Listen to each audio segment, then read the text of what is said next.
माननीय श्री राजेन्द्र महतो, समय 12 मिनेट। यसपछि माननीय डाक्टर बाबुराम भट्टराई।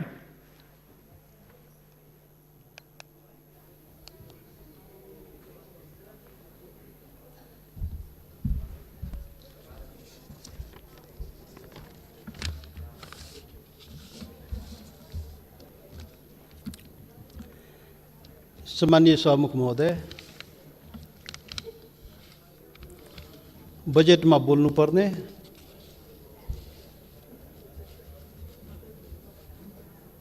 बजेटको विषयवस्तुमा के प्रवेश गर्ने,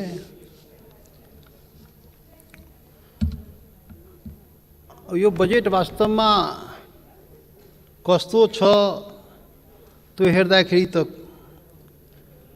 राज्यको चरित्र जस्तो हुन्छ नि, बजेट पनि त्यस्तै आउँछ। नेपाल राज्यको जुन चरित्र हो सभामुख महोदय, नेपालको बजेट पनि त्यस्तै आउने गर्छ, प्रत्येक साल यही हो। र त्यो बजेट आउँदाखेरि आम नेपाली जनता, शासक वर्ग छोडेर आम नेपाली जनता त्यो बजेटबाट कति उत्साहित छ त्यो मुख्य कुरा हुन्छ। त मलाई लाग्दैन आम नेपाली जनता चाहिँ यो बजेट आउँदाखेरि उत्साहित हुने अवस्था चाहिँ देखिँदैन। सभामुख महोदय, 2077-78 को बजेट यो गणतान्त्रिक संविधान जारी भएपछि दुईवटा पहिले पनि जारी भएको के अरे बजेट आएको यो तेस्रो बजेट हो। जस्तो पहिले आएको थियो अहिले पनि त्यस्तै हो। थप निराशातर्फ चाहिँ उन्मुख भएको बजेट के टिप्पणी गर्ने। यो बजेट त राज्यधारीहरू जो छ नि उसको पक्ष पोषणको लागि ल्याइएको बजेट, राज्यको चरित्र जस्तो छ त्यस्तै बजेट, राज्यविहीन र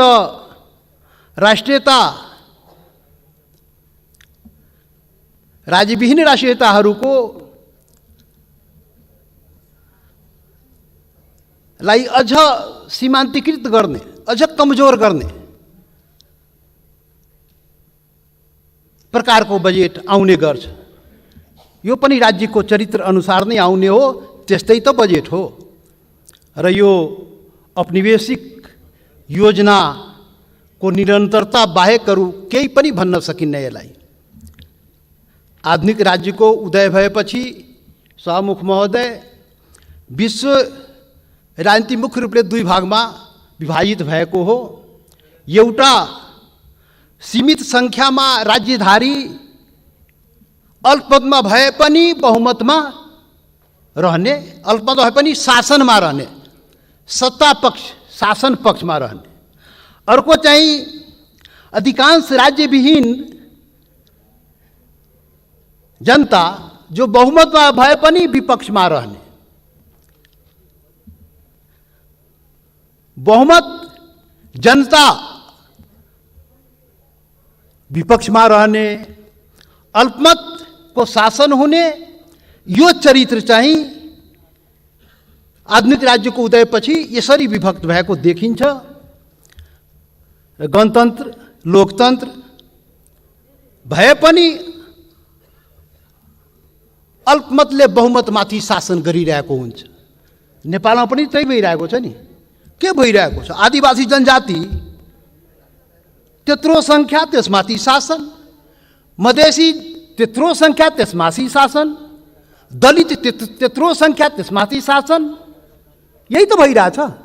यो बहुमत आदिवासी जनजाति, थारू, मधेसी, दलित त्यत्रो संख्या, तर त्यो चाहिँ विपक्ष, शासन एउटा शासकीय वर्ग, उसको शासन उसले ल्याउने बजेट न हो।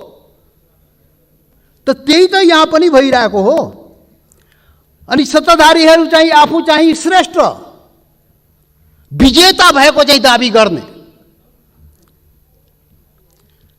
र अरूलाई असभ्य अविकसित भनेर सम्झिने अनि त्यही अनुसार दाताको हिसाबले चाहिँ बजेट वितरण गर्ने, आफू मालिक अरू चाहिँ भिखारी। यही तो प्रवृत्ति हो बजेटको। यस्ता बजेटका योजनाहरू विगत 500 वर्षदेखि औपनिवेशिक परियोजना सञ्चालन हुँदै आएको छ र नेपालमा पनि नेपालको एकीकरण पश्चात त्यही त भइरहेको छ। एकीकरण पश्चात चाहिँ नागरिक, अर्कोतर्फ चाहिँ के भन्छ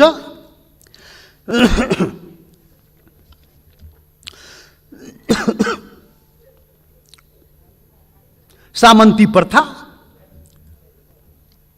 तो औपनिवेशिक राज्यहरूको बजेट बनाउँदाखेरि आफूलाई दाता र अरूलाई चाहिँ बक्सिस दिएको, बक्सिस चाहिँ प्रजालाई बक्सिस दिएको, नागरिक पनि नबुझ्ने त्यो हिसाब त्यो मानसिकताले चाहिँ बजेट बनाउने गरेको छ। शाहमुख महोदय, त्यसको शिकार नेपाल र नेपाली जनता पनि भइरहेको छ।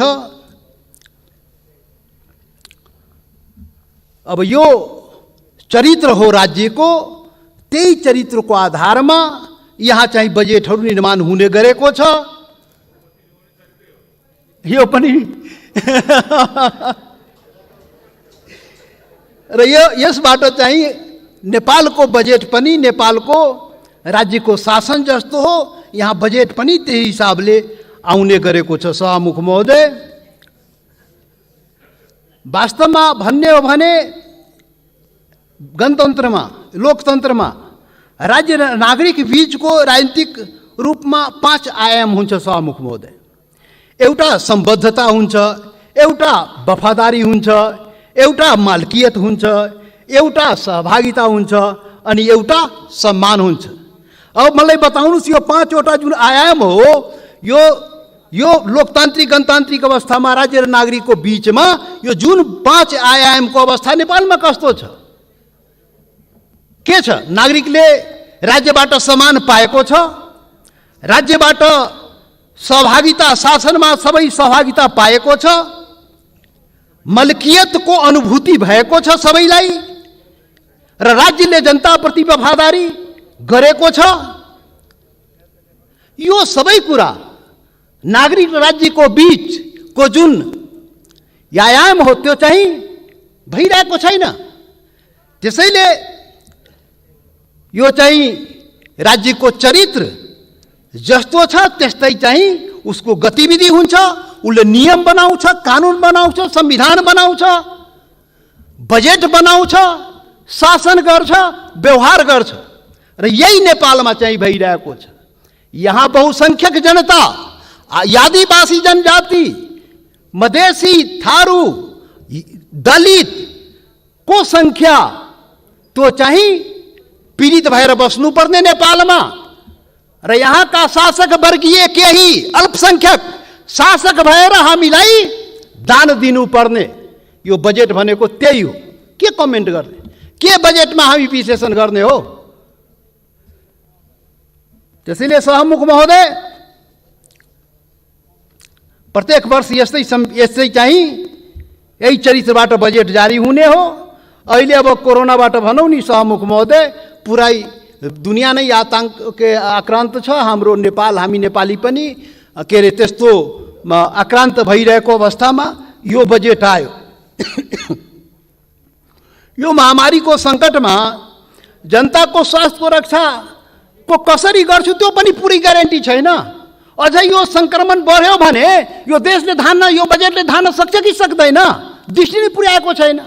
अहिले तुरुन्त गर्नुपर्ने, अहिले इमिडिएट गर्नुपर्ने, महामारी भएको बेला, लकडाउन भएको बेला के अरे जनताप्रतिको दायित्व त्यो त निर्वाह गरिरहेको छैन। अनि के बजेट बेकारमा 3 घण्टा वाचन गरेर बजेट, 2 महिना लकडाउन भइसक्यो, मर्नु न बाँच्नु दोधारमा जनता चाहिँ अहिले चाहिँ भइरहेको छ। त्यसैले के भन्ने? यो अवस्था छ शाहमुख महोदय। यहाँ बजेटमा भन्छ, नीति कार्यक्रममा कोही चाहिँ भोकै हुँदैन रे, के अरे के अरे कोही भोकै रहँदैन र मर्नु चाहिँ पर्दैन। यहाँ मरिरहेको छ नि नारा चाहिँ कागजमा लेखेर भाषण भइरहेछ। यहाँ सभामुख महोदय, दुनियाँले थाहा छ नि, यहाँ त मर्यो नि त, भोकै खान नपाएर मर्यो नि त। सप्तरीको तोमलर सदा मुसहर मर्यो, भोकै भोकै मर्यो, राज्यलाई कानमा पुगेन सभामुख महोदय। यहाँ कोही भोकै मर्दैन भन्छ, त्यहाँ आफ्नो नागरिक मरिरहेको छ। धादिङको कीर्तिपुरमा बस्ने त्यो चाहिँ सुरबहादुर तामाङ त भोकै मर्यो त, खोइ त मर्दैन अरे, मरिरहेको छ नि त। धनुषाको तो वीरेन्द्र यादव तो जठी तो नाकामा भोकै भोकै मरिहाल्यो नि। यही हो लामो लामो बजेट पर्ने। यहाँ अलिकति पनि नैतिकता नभएको सरकार, जनता त दिन दहाडे मरिरहेको छ, यहाँ भाषण गरिरहेको छ मर्न दिँदैन अरे। यही हो, यो हुँदैन सभामुख महोदय। मोरङमा त सुत्किए एउटा महिला, त्यो चाहिँ खाना नपाएर बेहोस भई, यस्तो हो। अनि भन्छ भाषण गर्छ संहितालाई बलियो पार्छु। अरे के बलियो पार्छु? संहितालाई सखा पार्ने काम तिमी गरिरहेको, संहितालाई कमजोर पार्ने काम गरिरहेको तिमीले। अब सारा बजेट चाहिँ केन्द्रमा राख्ने अनि संहिता बलियो हुने रे। यस्तो पनि हुन्छ दुनियाँमा। 89%, 89 मा त कति कति 79% 89% बजेट केन्द्रमा राखेको छ अनि संहिता बलियो हुन्छ। 4% चाहिँ प्रदेशले पाएको भयो। अब 7% चाहिँ त्यो प्रान्त के अरे स्थानीय, अनि संहिता बलियो पार्ने रे। काम कुरो एकातिर कुम्लो बोकी त्यही त, चाहिने नचाहिने। अहिले कार्यान्वयन पनि गर्छै गर्दैन। बजेट घटाएछु संख्या के अरे रकम घटाएको छु भन्ने भन्दै थियो। 74 अरब 60 करोडको बजेट ल्याए रे। अनि पैसा कहाँबाट ल्याउने रे? त 9 अरब राजस्वबाट ल्याउने, अनि बाहेक कहाँबाट ल्याउने? भिखमंगी गरेर ल्याउने रे। अनि यस्तो पनि बजेट हो। 5 खरब चाहिँ 9 अरब आफ्नो स्रोतबाट जुटाउने, 5 अरब कहाँबाट? के यस्ता बजेट त्यो पनि हुन्छ कारण के हुँदैन खोइ कुनै। सभामुख महोदय, अब यो कोरोनाबाट त बत्ती बाली हाल्नुभयो। अब कोरोनाबाट त यस्तो चाहिँ अब 1-2 मिनट मात्रै हो। अब त्यो जनता, अब त लाखौँ जनता त नेपालमा त आफ्नो त मातृभूमि फर्किनु पर्यो नि। अब कोही कहिले फर्काउनु ठेकान छैन, तर जनता आफ्नो हिसाबले पनि त आउने नै हो नि त। त जनता लाखौँ आफ्नो भूमिमा आइरहेको छ, उसलाई रोजगारी बेरोजगारी के हो त? खोइ त भाषण गरेछ केही कार्यक्रम छैन। अनि त्यो आफ्नो भूमिमा फर्केपछि के गर्ने?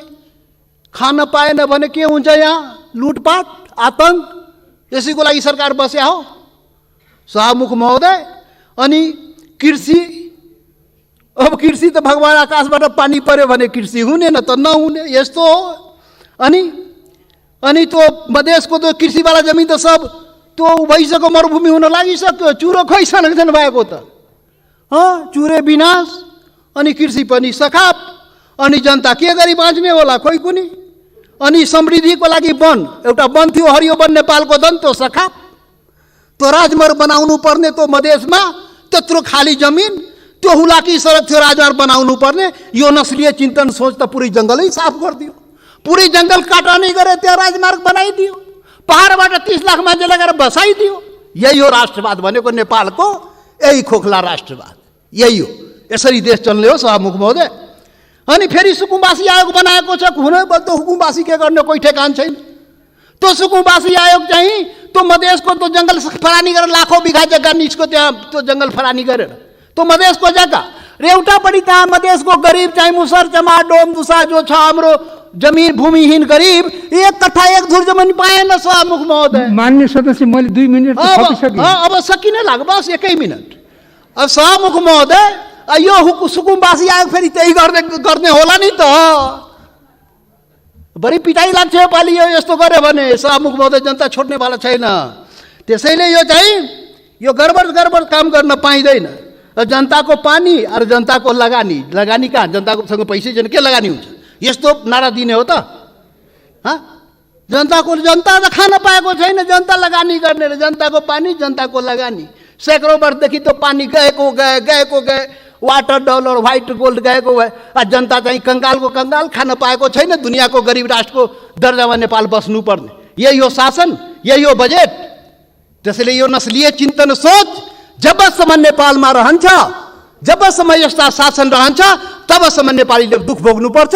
यहाँको बहुसंख्यक, यहाँको आदिवासी जनजाति, यहाँका मधेसी थारू दलित जबसम्म न्याय पाउँदैन, बराबरको अधिकार पाउँदैन, सम्मान पाउँदैन, पहुँच र प्रतिष्ठा पाउँदैन, एकल जातीय आधारमा गरिएको शासन, यसरी नेपाली जनताले दुःख पाउने। सभामुख महोदय, बहुत बहुत धन्यवाद।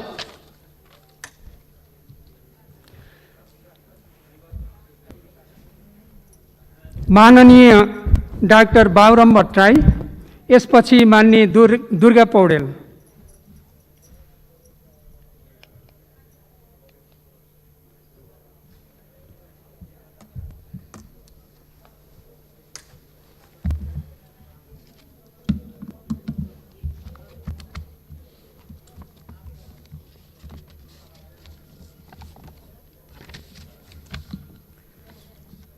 सम्मान्य सभामुख महोदय,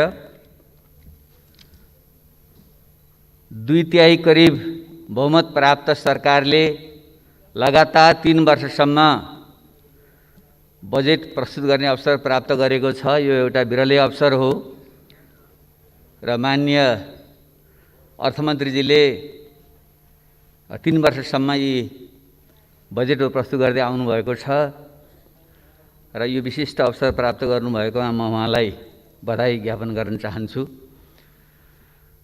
हामी सैद्धान्तिक पक्षबारे मात्रै बजेटको कुरा गर्दैछौँ। त्यसैले बजेट भन्नाले हामीले वार्षिक आय व्ययको अनुमान मात्र नभइकन समग्र देशको अर्थ राजनीतिको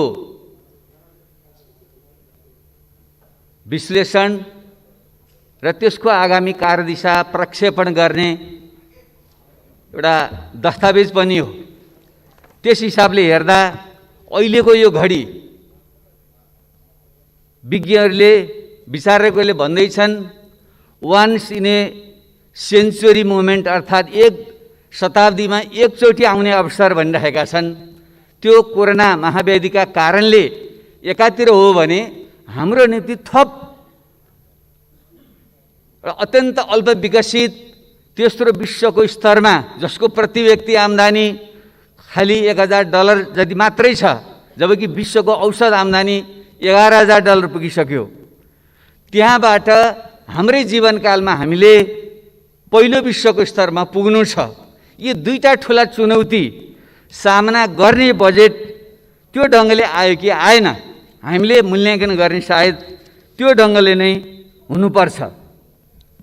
समय कम छ, त्यसैले म सरसर्ती म के निवेदन गर्न चाहन्छु भने हामीले यो दुवै स्थितिको मूल्याङ्कन गरेर यो बजेटको हिसाब किताब गरौँ। त्यसो भयो भने हिसाब ठिक निस्कन्छ। नत्र सत्ता पक्षले जे आयो ठिकै छ भन्ने, प्रतिपक्षले सोलो डोला हाचिमले विरोध गर्ने गऱ्यौँ भने आत्मतुष्टि त मिल्ला, तर देशको जुन समस्या हो यसको समाधान गरेर हामीले निकास दिन सक्दैनौँ। त्यसैले यो विश्वको कोरोना महाव्याधिको जुन सङ्कट छ त्यसलाई हामी सबैले एकरूपतामा बुझौँ। विज्ञहरूले भनिरहेका छन् विश्वको जुन अर्थतन्त्र हो जीडीपीको हिसाबले करिब $85.8 ट्रिलियन को जुन विश्व अर्थतन्त्र छ त्यसको 10% खुम्चिएर $9 ट्रिलियन अर्थतन्त्र खुम्चिन्छ भन्ने प्रक्षेपण छ। अहिले विश्वभरमा 81% श्रमिकहरू आफ्नो श्रम पूर्ण अथवा आधा रूपमा गुमाइरहेका छन्। 1.5 अर्ब विद्यार्थीहरू विद्यालयबाट पठन पाठबाट वञ्चित छन्। एकापट्टि त्यस्तो छ भने नेपालको अवस्था तपाईँ हामी सबैलाई थाहा छ। एसियामै सबभन्दा बढी क्षति हाम्रो अर्थतन्त्र हुँदैछ भन्ने हालसालै प्रक्षेपण एडिबीले गरेको छ।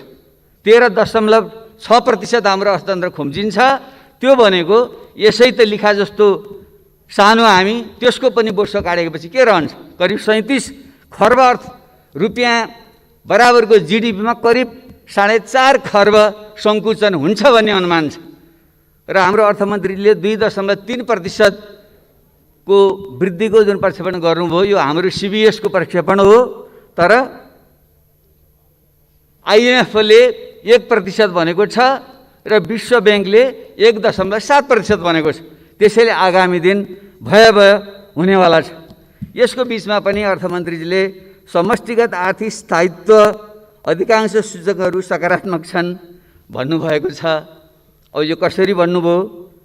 र उहाँ मात्रै होइन, सायद हामी सबैको एउटा दृष्टिकोणको अभाव भइकन हाम्रो मिडियाको पनि मैले समाचारहरू सुन्छु, हेडलाइनमा संयमित बजेट भनेर आएको छ। र हाम्रा धेरै अर्थशास्त्रीहरूले यो सन्तुलित बजेट कम महत्त्वाकाङ्क्षी भनिराख्नु भएको छ। तर मलाई यसरी सोचेर हामीले यो सङ्कटबाट पार पाउन सक्दैनौँ।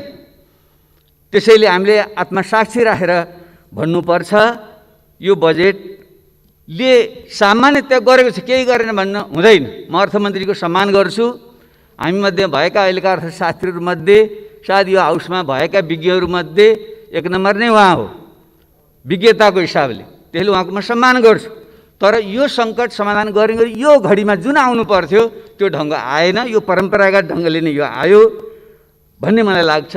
हामी ठुलो एउटा जेटको गतिमा उड्नु छ, तर कछुवाको गतिमा सुधारका साथ टालटुलका कुराहरू आएको छ।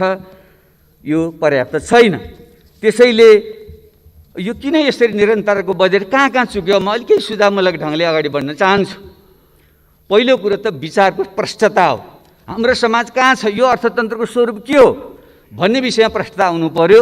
कुनै एउटा चाहिँ शब्द जालमा नपरिकन म के भन्न चाहन्छु भने अहिले विश्व नै जुन एउटा पुँजीवादी ग्लोबल क्यापिटलिस्ट सिस्टम पुँजीवादी प्रणालीमा बाँधिएको छ, त्यो भने नेपाल त्यसबाट अछुतो छैन।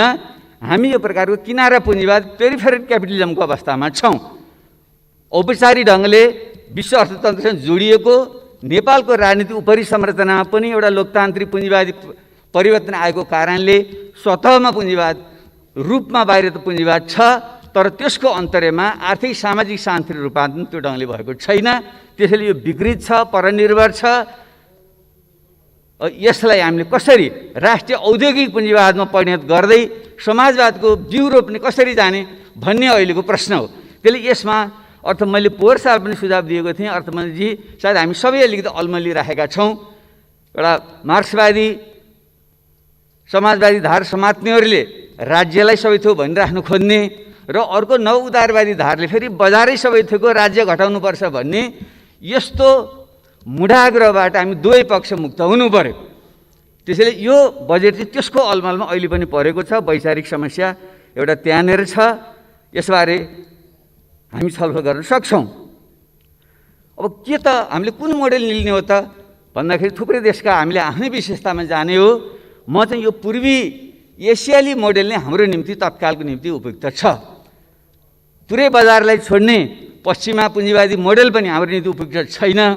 राज्यले सबै थोक नियन्त्रण गर्ने हिजोको साम्यवादी मोडेल पनि उपयुक्त छैन। त्यसैले हिजोको जापानले, कोरियाले र अहिले चीनले आफूले कम्युनिस्ट देश भने पनि उसले अपनाएको भनेको एउटा डेभलपमेन्टल स्टेटको चाहिँ मोडेल हो।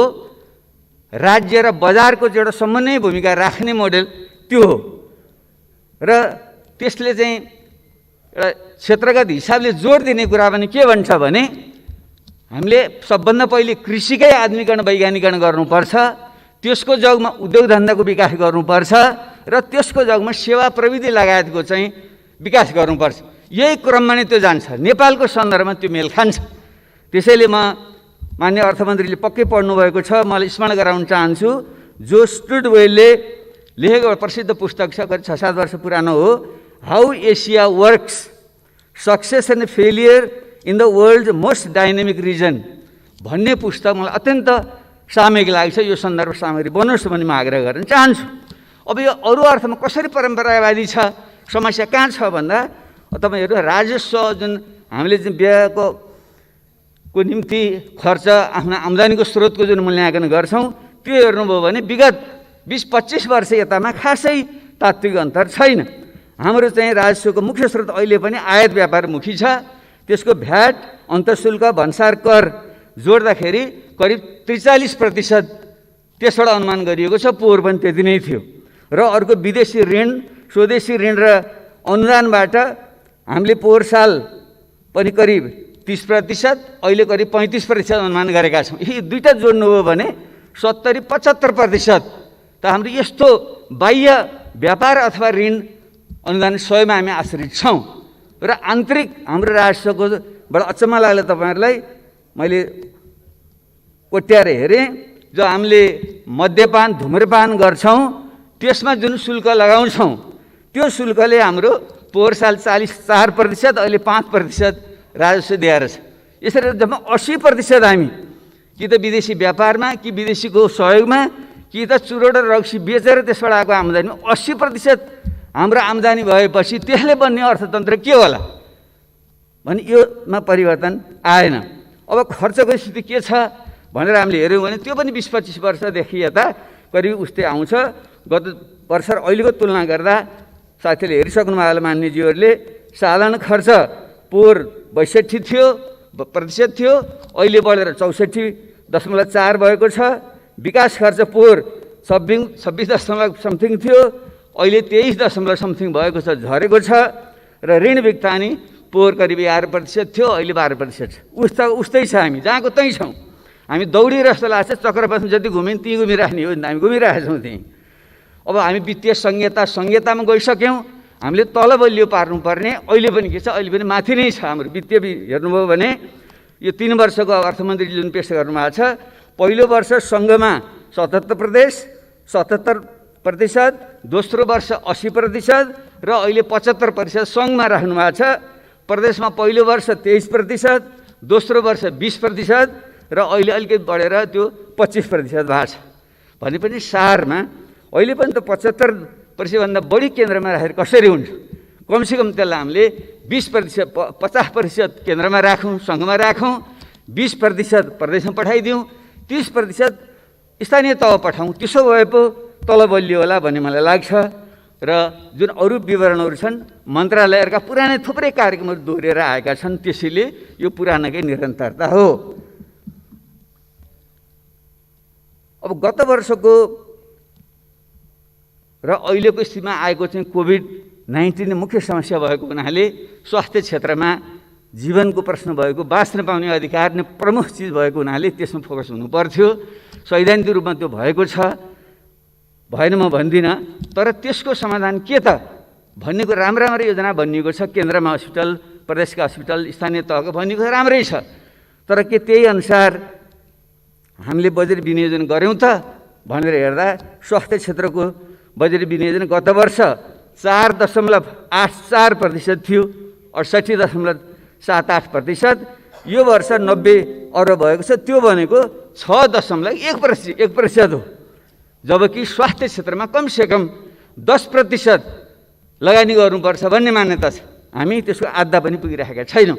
भने यसले कसरी समस्या समाधान गर्ला सोच्न सक्नुपर्छ। र यसमा मलाई लाग्छ अरू कुराको अतिरिक्त हामीले आँट गरेर भन्नै पर्छ, हामी कुनै वैचारिक पिँजडा नबसिकन स्वास्थ्य भनेको सामाजिक दायित्वको क्षेत्र हो, राज्यको दायित्वको क्षेत्र हो। त्यसैले यसको दायित्व राज्यले लिनुपर्छ र निजी स्वास्थ्य जस्तो क्षेत्रमा व्यापार गरिनु हुँदैन। कसैले ठुला अस्पताल खोल्छन् खोलुन्, तर त्यो व्यापारिक ढङ्गले हुनु हुँदैन। र एउटा विशुद्ध परोपकारी ढङ्गले गर्छ भने ठिक छ, व्यापारको निम्ति स्वास्थ्य जस्तो क्षेत्र छोड्नु हुँदैन। यसमा हामीले हस्तक्षेप गर्नै पर्छ। त्यसले यो हुनुपर्थ्यो, भएन भन्ने मलाई लाग्छ। र अर्को दोस्रो, यस्तो सङ्कटको बेलामा सबैले खोजेको चाहिँ फेरि राहत र तत्कालीन राहत। जसले चाहिँ रोजगारी गुमाएका छन्, जसले खानपान पाएका छन्, त्यसको विषय प्रमुख कुरा हो। र यसमा चाहिँ अर्थतन्त्र जुन ध्वंस भएको छ यो कसरी उठाउने भन्ने विषयमा विभिन्न सिद्धान्तहरू छन्। एउटा चाहिँ परम्परागत रूपमा आर्थिक सङ्कट आयो भने त्यो चाहिँ एल सेपले जान्छ अरे। एल जस्तो भएर अलि आएन, यसरी जुन तल ओर्लन छ यसरी ओर्लिएको चाहिँ यसो बिस्तारै माथि जान्छ भन्ने चाहिँ सिद्धान्त हुन्छ। तर यो कोरोना महामारी जस्तोमा त्यस्तो नभइकन यो भी सेपको हुन्छ, स्वाट्ठ घट्छ। र यसको यदि भ्याक्सिन खोपहरू पत्ता लगायो भने सट्ठ माथि पनि जान सक्छ। अब त्यो एउटा सम्भावना हो। अर्को सम्भावना यो स्वार्थ झर्छ तर फेरि यु जस्तो भएर यस्तो भएर जान्छ भन्ने अर्को सम्भावना छ। र तेस्रो सम्भावना छ जो गत पहिलेको चाहिँ स्पेनिस फ्लूको बेलामा भएको थियो, यो चाहिँ डब्लु सेपले एक चाहिँ स्वार्थ झर्छ, स्वार्थ माथि जान्छ, फेरि स्वार्थ झर्छ, फेरि माथि जान्छ, यस्तो डब्लु सेप पनि हुनसक्छ भन्ने छ। त्यो अहिले हामीले भन्न सक्दैनौँ। त्यसले यस्ता अनुमानको आधारमा हामीले चाहिँ राहतका प्याकेजहरू तत्कालको निम्ति एउटा र दीर्घकालको पुनरुत्थानको निम्ति अर्को ल्याउन सक्नुपर्छ। र हाम्रो सन्दर्भमा अर्को थप विषय चाहिँ के हो भने जुन 60 लाखभन्दा बढी हाम्रा चाहिँ श्रमिकहरू विदेशमा छन्, तिनीहरू सिपसहित केही ज्ञानसहित केही सम्पत्तिसहित जो फर्कँदैछन्, तिनलाई तत्काल हामीले यहाँ ल्याएर स्वास्थ्य लगायतको क्षेत्रमा ध्यान दिने र त्यसको उपयोग गरेर अर्थतन्त्र ठुलो रूपान्तरण गर्ने एउटा सम्भावना हुनुपर्छ। त्यसको चाहिँ सँगसँगै हामीले कार्यक्रम आउनु पर्थ्यो। र अहिले राहत वितरणको बेलामा हामीले एउटा दीर्घकालीन के काम गर्न सक्थ्यौँ भने जो मानिसहरू अहिले बेरोजगार भएका छन्, खान नपाले बिचल्ली भएका छन्, पूर्ववक्ता मान्यले भनिसक्नुभयो, मलर सदा, सूर्यबहादुर तामाङ, वीरेन्द्र यादव त भोकले मृत्यु भएकै हो नि। त्यसैले यो त रिपोर्ट भएको कुरा, अरू रिपोर्ट नभएका यस्ता मृत्यु कति भएका छन्। त्यसैले तिनको निम्ति हामीले यस्तो टुक्रे टाक्रे खालको राहतले हुँदैन छ, तर टुक्रे टाक्रे छरिएको छ। त्यसले म त के भन्न चाहन्छु भने यस्तो होइन, हामीले एकीकृत ढङ्गको चाहिँ एउटा प्याकेज चाहिँ बनाऊँ। त्यसको निम्ति सबभन्दा पहिले यस्ता राहत प्राप्त गर्नुपर्ने मान्छे को हुन् त्यसको अभिलेख हामीलाई चाहियो। स्थानीय तह मार्फत एउटा चाहिँ सर्वपक्षीय संयन्त्र बनाऊँ, किनकि हाम्रो अत्यन्त दलीयकरण भएको कारणले हामीले आफ्नो नजिककालाई चाहिँ हुने खानलाई पनि राहत बाँड्छौँ र गरिबले चाहिँ नपाउने जुन अवस्था, त्यसमार्फत स्थानीय तहले चाहिँ त्यसको अभिलेख चाहिँ गरोस् र त्यसलाई डिजिटलाइज गरौँ र ब्याङ्क प्रणाली मार्फत चाहिँ सिधै उनीहरूले चाहिँ क्यास ट्रान्सफर नगद चाहिँ उनीहरूलाई पठाइदिने त्यो व्यवस्था हामीले गर्न सक्छौँ। त्यसो गरियो भने मैले मोटामोटी हिसाब निकालेको थिएँ, अहिले हामीले चाहिँ करिब 17% गरिबको रेखामुनि मान्ने हो भने त्यो करिब 10 लाख परिवार हुन्छ। ती 10 लाख परिवारलाई महिनाको 5,000 का दरले ब्याङ्कमा चाहिँ हालिदिने हो भने करिब 60 अर्ब भए पुग्छ।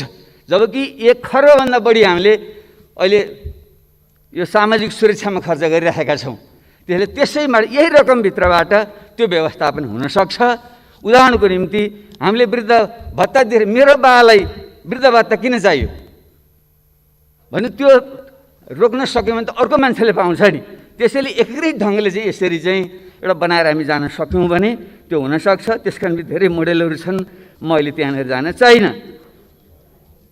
अब त्यसैले म अब कहाँनिर आउँछु भने अहिले केही सुझाव ढङ्गले मलाई समयले बिदा दिँदैछ। त्यसैले मैले केही 5-7वटा 8-10वटा केही पोइन्ट मैले भन्न खोजेको थिएँ। यसको साँच्चै नयाँ ढङ्गले जाने हो भने के गर्ने त? यो राजस्वको अवस्था पनि यस्तो बेहाल छ, हामीले भएको राजस्वलाई ठिक ढङ्गले खर्च गर्न सकेका छैनौँ। यसमा के सुधार गर्ने भन्दा 1 नम्बर त म भन्न चाहन्छु, हामीले सम्पत्तिको अभिलेखीकरण गरौँ। हाम्रो कृषि प्रधान जुन अर्थतन्त्र हो, बाबुबाजीको पालादेखि कति सम्पत्ति हो भने हाम्रो थाहा छैन। त्यसैले त्यसको अभिलेख गरौँ, कम्प्युटराइज गरौँ र सम्पत्ति माथि पनि कर लगाउनुपर्छ हामीले। नत्र त्यसले गर्दा के भइदियो भने जमिन बाँझो राख्ने, अरबौँ मूल्य बराबरको जमिन छ, 1 पैसा ट्याक्स तिर्ने सम्पत्ति गरेर हाम्रो छैन। अनि त्यो त सदुपयोग भएन। अनि विदेशमा ल्याएको पैसा पनि मान्छे जमिन किन्छ कि घर बनाउँछ, त्यो घरको पनि हामीले उसले केही पनि कर तिर्नु पर्दैन। जसले व्यवसाय गर्छ त्यहाँ कर तिर्ने, तर सम्पत्ति थुपार्न कर नलाग्ने भने त हाम्रो आफैसँग छ नि त। हामीसँग खरबौँ रुपियाँ त यहीँ छ नि। एउटा त्यो गर्नु पर्यो र अर्को सम्पत्ति घोषणा गरौँ। देवेन्द्रराज पाण्डेले अर्थमन्त्री छँदा 47 सालमा अगाडि सार्नुभएको थियो र मैले 65 सालको बजेटमा यो आफै स्वयं घोषणा गरौँ भनेको थिएँ। मैले कानुनी सुरक्षा दिउँ, कालो सेतो नभनौँ एकचोटिलाई, र सबैले सम्पत्तिको अभिलेखन गरौँ र अनि क्रमशः एउटा प्रोग्रेसिभ ट्याक्स हामीले लगाउँ। त्यसो भयो भने हाम्रो राजस्व बढ्छ र यस्तो प्रकारको समस्या रहँदैन। एउटा सुधार यो गरौँ। र दोस्रो सुधार हामीले कृषिमै हामीले आधुनिकीकरण गर्ने सब भन्यौँ। कतिपय राम्रै कुरा आएका छन्। कृषि मन्त्री पनि युवा हुनुहुन्छ, निकै जाँगरिलो मान्छे पनि हुनुहुन्छ, धेरै अपेक्षा पनि गरिएको हो। तर धेरै कुरा राम्रो आए, तर गाँठी कुरा चाहिँ आएन, मुख्य कुरा आएन। हाम्रो गाउँघरि त हजुरबाले सुनाउनुहुन्थ्यो, गरिबको घरमा कोही पाहुना आयो भने बुढाले भन्थे, ए बुढी ओछ्यानला त ला भन्दाखेरि बुढीले भन्थिन् अरे दौरा आफू लाउने के को ओछ्यान लाउँ भन्थिन् अरे उनले। भने किसानले त पहिले त जमिन चाहियो नि, जमिन हामी बाँधो राखेका छौँ। हाम्रो चाहिँ 100औं बिघा हुने मान्छे तपाईँ हामीमध्येकै जमिन त्यतिखेर गएको छ, अनि त्यसको सदुपयोग गर्ने मान्छेलाई त्यो दिन परेन। त्यसैले यो प्राकृतिक साधन स्रोत पानी, जमिन, जङ्गल लगायतका जुन प्राकृतिक साधन स्रोत हुन्, यसलाई एउटै झड्कामा हामीले राष्ट्रियकरण गरौँ अथवा समुदायीकरण गरौँ र व्यक्तिलाई भोगाधिकार दिउँ। यो सुधार नगरेसम्म कृषि क्रान्ति हुँदैन, जति कराए पनि हुँदैन, यो मैले भन्न चाहेँ। तेस्रो कुरा, शिक्षा र स्वास्थ्य राज्यले नै दायित्व लिनुपर्छ र त्यसमा सुधार गर्नुपर्छ। गुणस्तरीय शिक्षा नदिएसम्म हाम्रो कम्पेटिभ एडभान्टेज तुलनात्मक लाभको क्षेत्र भनेको जनशक्ति नै हो, जसको चाहिँ मेडियन आयु 23 वर्ष नेपालीहरूको भने यो युवा 10-20 वर्ष मात्रै 10-15 वर्ष मात्रै यो एडभान्टेज हामीसँग रहन्छ। त्यसैले त्यसलाई गुणस्तरीय प्राविधिक शिक्षा दिउँ र तिनीहरूलाई पुँजीको व्यवस्था गरिदिउँ, बजारको व्यवस्था गरिदिउँ र अनि तिनीहरूलाई लगाउँ। त्यही शिक्षा र स्वास्थ्यको दायित्व पूर्ण रूपले राज्यले लियोस् र अहिले जुन सुधारको कुरा गरिएको छ, यो निजी विद्यालयलाई सार्वजनिक विद्यालयहरू विचार गरेर यस्तो आवादारी कुरा गरेर हुन्छ, यस्तो लाजमर्दो कुरा गरेर हुन्छ, हामीले हुँदैन। हामी सबैले भन्नुपर्छ। जो शिक्षा संस्था चलाउने साथीहरू पनि यहाँ हुनुहुन्छ, मेरो आग्रह छ मुनाफाको निम्ति नचलाउनु, शिक्षा र स्वास्थ्यमा मुनाफाको निम्ति लगानी नगर्नुहोस्। कृषिमा गर्नुहोस्, पर्यटन गर्नुहोस्, उद्योगमा गर्नुहोस्, सेवामा गर्नुहोस्, त्यहाँ जति सुविधा चाहिन्छ राज्यले दिन्छ। तर शिक्षा र स्वास्थ्य चाहिँ विशुद्ध सेवाको क्षेत्र हो, परोपकारको क्षेत्र हो, त्यो ढङ्गले तपाईँ लैजानुहोस्, राज्यले यसमा ध्यान दियोस्। चौथो कुरा, रोजगारी सृजना टक्कन टुक्कन गरेर आएको छ। 7 लाख 15 लाख कति भनिएको छ, मलाई लाग्दैन यतिले मात्रै होला भनेर। तर हामीलाई जुन विगतका रोजगार योजनाहरू छन्, मेरै पालामा सुरु भएको युवा स्वरोजगार योजना, पछि आएको प्रधानमन्त्री स्वरोजगार कार्यक्रम, यसलाई एकीकृत गरेर एउटा नयाँ ढङ्गको योजना हामीले त्यहाँ बनाऊँ र विदेशबाट फर्केका जुन युवाहरू छन् तिनीहरूलाई चाहिँ यो हाम्रो चाहिँ तालिम दिने पनि एकीकृत ढङ्गको चाहिँ संस्था बनाऊँ, त्यस मार्फत तालिम दिउँ। ब्याङ्कमा हाम्रो त्यत्रो 33-34 खर्ब रुपियाँ छ, त्यसमा सुधार गरेर तिनीहरूलाई बिउ पुँजी दिउँ र तिनीहरूको चाहिँ उत्पादनको चाहिँ बजारको निम्ति हामीले व्यवस्था गरिदिउँ। त्यसको निम्ति सुरक्षा दिनैपर्छ। केही सानसानो कुरा यहाँ आएको छ, त्योभन्दा पनि के भन्न चाहन्छु भने भारतसँगको जुन व्यापार सन्धि छ त्यसमा जुन पारस्परिकताको कुरा गरिएको छ, हामीले उहाँहरूसँग कुरा गरेर हाम्रो जस्तो कमजोर देशले पारस्परिक रूपमा प्रतिस्पर्धा गर्न सक्दैन, गएर पारस्परिकताको आधारमा हामीलाई सुविधा दिनुपर्छ भन्ने कुरा राखौँ र अन्य पनि WTOले दिएका जुन सुविधा छन् त्यसो हुन सक्यो भने हाम्रो बजारको सुरक्षा हुन्छ र युवाहरू चाहिँ एउटा स्वरोजगारीमा लाग्छन्। त्यो बाटो हो, नत्र जागिर खाने तरिकाले हुँदैन। तपाईँ हामी राजनीति गरेर कमाउन खोज्ने कर्मचारी, यताको तलब पनि खाने, बाहिर NGOमा काम पनि गर्ने, डिबी पनि भर्ने, डाक्टर इन्जिनियरहरू सरकारी जागिर पनि खाने, बाहिर चाहिँ उनीहरूको चाहिँ कन्सल्टेन्सी पनि चलाउने, शिक्षक सरकारी स्कुलको तलब खाने, प्राइभेटमा गएर पढाउने, यस्तो भएपछि देश बन्छ। त्यसैले यसमा चाहिँ हामीले छनौट गरेर यही ठाउँमा छान्नुहोस्, तपाईँले सरकारी सेवा गर्ने हो कि तपाईँ हामीले राजनीति गर्ने हो, व्यापार गर्ने हो, यसरी सुरु गरौँ र हामी राजनीतिबाट नै एउटा बाटो हामीले देखाउँ। यसो हुन सक्यो भने देशमा रोजगारी सृजना हुन्छ, औद्योगिकरण आउँछ, त्यसले साना र मध्यम व्यवसायहरू फस्टाउँछन्, अनि उद्योग धन्दाहरू विदेशी लगानी पनि नल्याइकन हुँदैन। जुन अहिलेको यो कोरोना महामारीले यो जुन भ्यालु चेन मूल्य श्रृङ्खला भत्काउँदैछ, मान्छेले नयाँ नयाँ ठाउँ खोज्दैछन्। हामी भारत र चीनको जुन ठुलो बजारको बिचमा छौँ, हामीले केही सुविधा, केही ऐन कानुनमा परिवर्तन, लगानी मैत्री वातावरण बनाऊँ भने ठुलो लगानी आउन सक्छ, त्यसलाई पनि हामीले ध्यान दिउँ। म यो 5औं कुरा मैले भन्न चाहेँ। र 6औं कुरा, यो आधारभूत केही ठुला पूर्वाधार पनि हाम्रो अत्यन्तै भद्रगोल ढङ्गको भयो। त्यसैले अहिले यही वर्ष सबै गर्न नसकिएला, तर केही पूर्वाधार निजी क्षेत्रले माग गर्ने भनेको पूर्वाधारमा लगानी गरेर भन्ने हो। तर यो बढी भयो बजेट भन्न हुँदैन, बजेट कम हो यो, ठिक छ, यसलाई कसरी बढाउनु सोचौँ, म सुझाव दिँदैछु मैले। तर पूर्वाधार, बाटो, बिजुली, पानी लगायतका चाहिँ संसार लगायतको पूर्वाधार नभइकन यो देशभित्रको निजी क्षेत्र नि फस्टाउँदैन, बाहिरको पनि आउँदैन।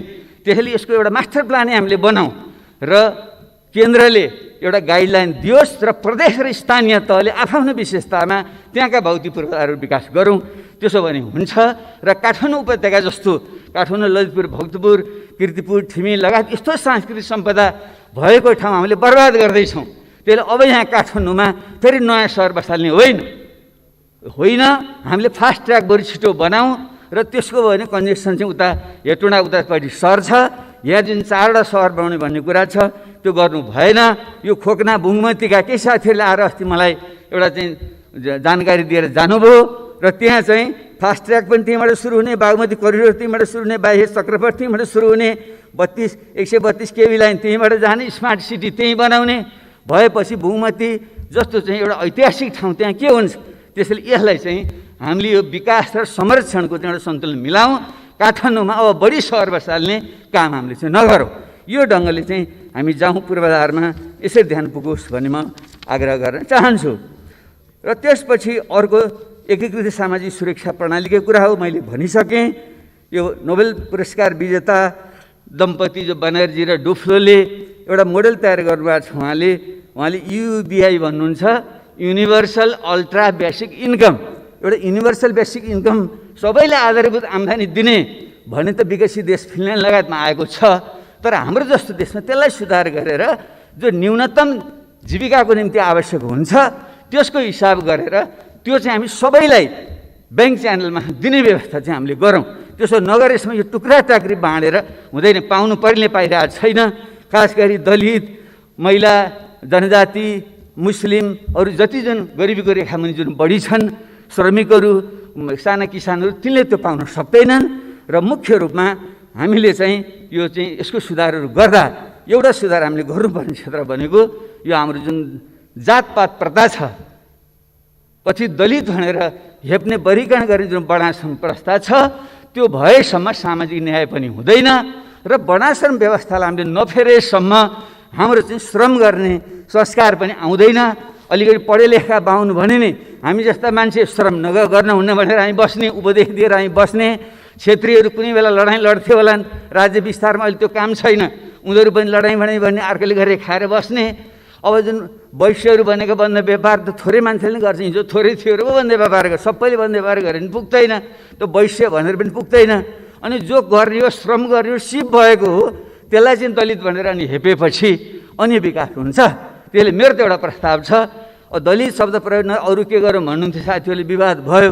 मेरो त एउटा प्रस्ताव यो छलफलकै निम्ति तपाईँ हामी सबैले दलित नाम राखिदिउँ न। बाबुराम भट्टराई कामी भन्ने किन नहुने? काम गर्ने मान्छे कामी भन्ने किन गर्बै नगर्ने? एउटा विश्वकर्मा लेखौँ, कामी लेखौँ, हामी सबैले थर बदलिदिउँ त। त्यसो भए बरु बराबर भइन्छ। नत्र दलित माथिको जुन भर्खरै रुकुममा भयो, यो त परिकल्पना गर्न पनि सकिँदैन। त्यत्रो क्रान्तिको आधार इलाकामा त्यत्रो प्रतिक्रान्तिहरू हरकत हुन्छ भने देश कहाँ गइरहेछ? त्यसैले यस्ता विषयलाई हामीले ध्यान नदिएकनसम्म सामाजिक सुरक्षा, सामाजिक न्याय हुँदैन। र अर्को प्रशासनिक सुधारको जानु कुरा छ, धेरै साथीले भनिसक्नुभयो, सायद समयले मलाई बिदा दिइसक्यो। त्यसैले त्यो सुधार हामीले गर्नै पर्छ। र म भन्छु अहिलेको यो कर्मचारी तन्त्र, यो सोपान क्रममा आधारित कर्मचारी यन्त्र रहेछ हुँदैन। एउटै झट्का हामीले किन भत्काउन सक्दैनौँ? र कर्मचारी साथीहरूले पनि आग्रह छ, तपाईँहरू यत्रो पढे लेखेका मान्छे, ज्ञानी मान्छेहरू हुनुहुन्छ, देश विदेश घुमेर आउनुभएको छ, मान्छे यो कर्मचारी यति ठुलो तन्त्र किन पाल्नु पर्यो? हामीले 50,000 केन्द्रमा कर्मचारी किन चाहियो? उहाँ तल मान्छे पुगिरहेको छैन, जाँदैन, अनेक बाहना गरेर जाँदैन। त्यसैले यो कर्मचारी यन्त्रलाई भत्काइदिउँ र यसको पुनर्संरचना गरौँ र यसको चाहिँ सङ्ख्या घटाउँ। त्यसरी नै हाम्रो सुरक्षा क्षेत्रलाई पनि हामीले गुणस्तर बढाउँ। हाम्रो सेना, प्रहरी र हाम्रो सशस्त्र प्रहरीको तर सङ्ख्या घटाउँ। त्यसो गरेर सुधार गर्न सकिन्छ। र सार्वजनिक खर्च पुनर्लाभन आएको जुन प्रतिवेदन छ त्यसलाई चाहिँ हामीले कार्यान्वयन गरौँ। त्यसो हुन सक्यो भने हामीले जुन खर्च गर्न नसक्ने भन्ने हाम्रो क्षमता छ त्यो वृद्धि हुन्छ। त्यतापट्टि हामीले ध्यान दिउँ। र सँगसँगै यो बजेटमा यो केही दुईवटा कुरा कमजोरी भएकै छ। यो सांसद विकास कोषले साह्रै लज्जित बनायो। यो 6 करोड फेरि अहिले त सायद 4 करोड कतिमा झन् किन चाहियो यो? मैले त पहिले पनि सार्वजनिक भने, तपाईँ हामी सबैले एकमतले भनौँ हामीलाई समानुपाती विकास चाहिन्छ। यो 165 जुन निर्वाचन क्षेत्र छन् तिनको समानुपाती विकास गर्नको निम्ति कति सकिन्छ? 1 अर्ब अथवा कमसेकम 50 करोड सकिन्छ, पक्कै सकिन्छ। किन म पनि अर्थमन्त्री भएर चलाएको मान्छे, त्यो भनेको त करिब 1.5 खर्ब जति रुपियाँ हो, किन सक्दैन? त्यसले त्यसबारे 1-2 महिना पहिले नै, बजेटभन्दा 1-2 महिना पहिले सम्बन्धित क्षेत्रका सबै सांसदहरू, प्रत्यक्ष र समानुपाती सांसदहरू, उहाँहरूले जनता स्थानीय तहसम्म, स्थानीयमा पनि सल्लाह गरेर त्यहाँ पूर्वाधार केन्द्रित शिक्षा, स्वास्थ्य र भौतिक पूर्वाधार केन्द्रित चाहिँ प्रोग्रामहरू बनाएर दिउँ र बजेटमै जान्छ, सरकारी संयन्त्रमार्फत कार्यान्वयन हुन्छ भने हामीले छुट्टै यस्तो चाहिँ लिनु हुँदैन। त्यसैले यसमा एउटा सहमति बनाऊँ, त्यो माग गरौँ, समानुपाती हुनुपर्छ। नत्र केही ठाउँमा चाहिँ अरबौँ रुपियाँ खर्च हुने, कुनै क्षेत्रमा चाहिँ रातो किताबमै नपर्ने। पोहोर सालमा हेर्दाखेरि 20-25वटा निर्वाचन क्षेत्रमा एउटा योजना पनि रातो किताबमा परेर त्यस्तो हुनु हुँदैन र यसलाई सुझाउनै पर्छ। अर्को एक किताबको कर, ज्ञानमाथि कर लाउनु हुँदैन। मान्य अर्थमन्त्रीज्यू, तपाईँ पनि बडो एउटा विद्वान व्यक्तित्व हुनुहुन्छ, यो चाहिँ मिलेन, जति जे तर्क गर्दा नि मिल्दैन। किताबमाथिको कर खारेज गर्नै पर्छ हामी। यतापट्टि तपाईँको ध्यान पुगोस्। र विद्युतले चल्ने गाडी पूर्वकता मान्यले भनिसक्नुभयो, यो पनि उल्टो दिशाको यात्रा भयो। हामीले जब हामीले विद्युत उत्पादन गर्दैछौँ, खपत भइरहेको छैन भनिरहेका छौँ भने त्यसको प्रबन्धन हामीले गर्नै पर्छ र आर्थिक हिसाबले पनि, नत्र भने हामीले त्यत्रो इन्धनमा खर्च गर्नु परेको छ, त्यो बचत हुन्छ र पर्यावरणीय हिसाबले पनि दिगो विकास हुन्छ। यसलाई हामीले चाहिँ सच्याउँ, म यो आग्रह गर्न चाहेँ। र म अन्त्यमा यो संहिताको विषय जो अत्यन्त मार्मिक ढङ्गले पूर्वक्ता मान्यले राख्नुभयो, यसमा हामीले गम्भीरतापूर्वक लिनै पर्छ। हामी संहिता त्यत्तिकै गएको होइन, जनताको रगत पसिनाबाट संहिता आएको हो र देशको आवश्यकताले ल्याएको। यो देशको जुन जातीय क्षेत्रीय विविधता छ त्यसलाई सम्बोधन गर्न, जुन असमान विकास छ त्यसलाई सम्बोधन गर्न आएको हो। त्यसैले यसलाई गम्भीर ढङ्गले कार्यान्वयन गरौँ। यसका अपूर्णताहरू छन्, त्यो अपूर्णताहरूलाई संविधान संशोधन गरेर हामीले चाहिँ पुरा गरौँ। र सँगसँगै म एउटा कुरा फेरि पनि मैले पटक भनेको छु, स्वास्थ्य उसमा परेको छ नि त बजेटमा, तर पूर्णता भएन। हामीले यस्तो गर्नु भएन। शान्ति सम्झौता भएको 14 वर्ष भइसक्यो, अहिलेसम्म पनि त्यो फेरि गरिनै छ। प्रत्येक वर्ष हामीले जस्तो त्यो नबनाउँ। हामीले त्यो टिआरसी र बेपत्ता सम्बन्धी आयोगको काम टुङ्गो लगाएर तिनीहरूको पनि समस्या हामीले चाहिँ हल गरौँ। र अन्त्यमा म हाम्रो परराष्ट्र मन्त्रीजीलाई मैले देखिरहेको छैन।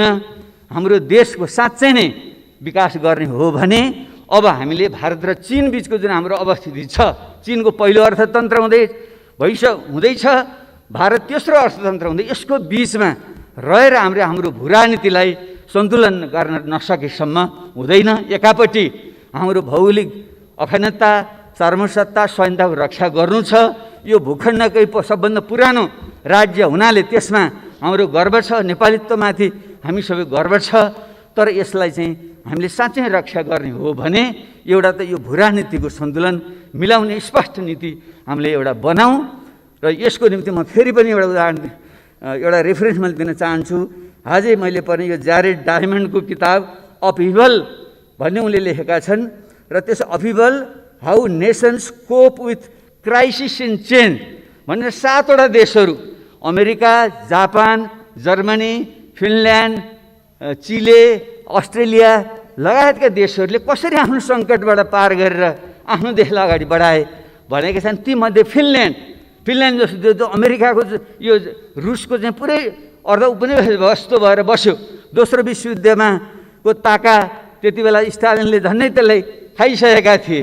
त्यति बेला जुन बुद्धि पुर्याएर तिनीहरूले स्टालिनसँग पनि एउटा राम्रो सम्बन्ध राखेर, पश्चिमाहरूसँग राम्रो सम्बन्ध राखेर जसरी आफ्नो स्वाधीनताको रक्षा गरे, त्यो मोडेल हाम्रो अत्यन्तै काम लाग्ने मैले देखिरहेको छु। त्यसैले यो ढङ्गले जाउँ।